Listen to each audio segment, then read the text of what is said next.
The year is 1342, the land plagued by unease, two kingdoms side by side ruled by ambition and pride.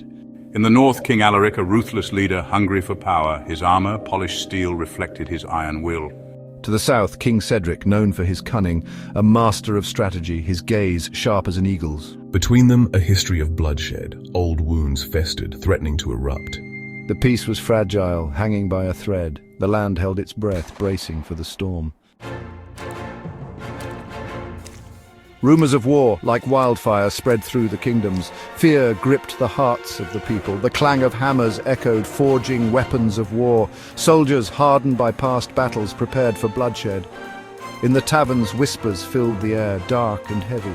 The tension was palpable, a suffocating blanket, the rivalry between the kings, a poison in the land. Each king, convinced of their righteousness, prepared to strike. Thomas, a humble farmer, knew nothing of kingly ambitions. He toiled the land, providing for his family. His life was simple, his world small. His wife Mary, a beacon of warmth in their humble cottage. One night, everything changed. Thomas overheard a plot, a treacherous plan to assassinate King Cedric. His heart pounded, fear constricting his chest. He was a simple farmer, loyalty to his king ingrained in him. But the thought of innocent lives lost, of his family caught in the crossfire, filled him with dread. Torn between duty and conscience, Thomas sought guidance. He was a man of honor, yet the choices before him were not easy. He went to his grandmother, a woman whose wisdom was known far and wide. She was revered for her wisdom, a beacon of light in the darkest times. Grandmother, I don't know what to do. The weight of this decision is crushing me.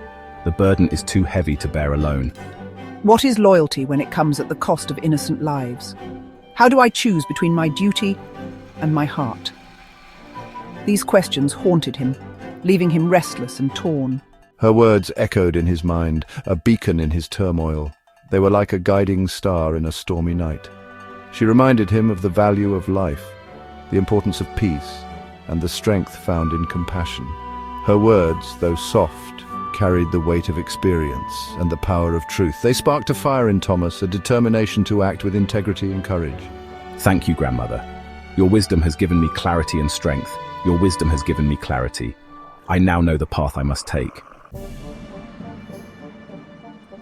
With a heavy heart, Thomas embarked on a perilous journey, knowing the dangers that lay ahead. He had to warn both kings to prevent the bloodshed that seemed inevitable. I must reach them in time before it's too late. The fate of many depends on it, and I cannot fail.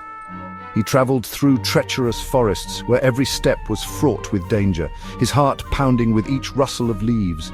He crossed swift rivers, the icy water chilling him to the bone, testing his resolve. Every shadow seemed to hold a threat, every sound a potential danger, but he pressed on, driven by the hope of peace and the need to save lives. Driven by the hope of peace, he could not afford to stop. I can't give up now, not when so much is at stake.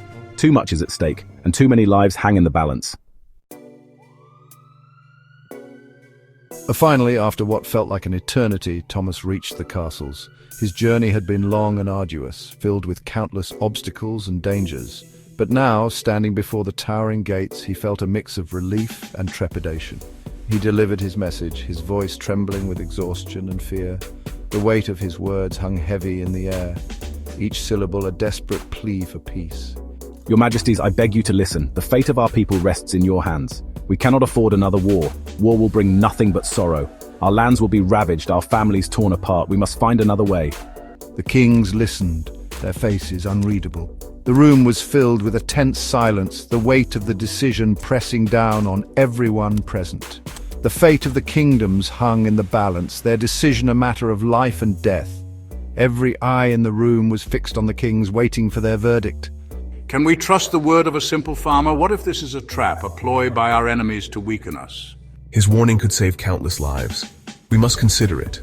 The risk of ignoring him is too great. Would they heed the warning of a simple farmer? A man who had nothing to gain but the safety of his people? Would they choose peace over bloodshed? The decision was not an easy one, but it was crucial for the future of their kingdoms. The answer remained shrouded in uncertainty. The mist of doubt clouded their judgment, making the path forward unclear. But in the heart of Thomas, a flicker of hope ignited. He believed in the goodness of people, in their ability to choose the right path. He had done what he could. The rest lay in the hands of fate. As he walked away from the castle, he prayed for a miracle. I hope they choose wisely, for all our sakes. The future of our world depends on it.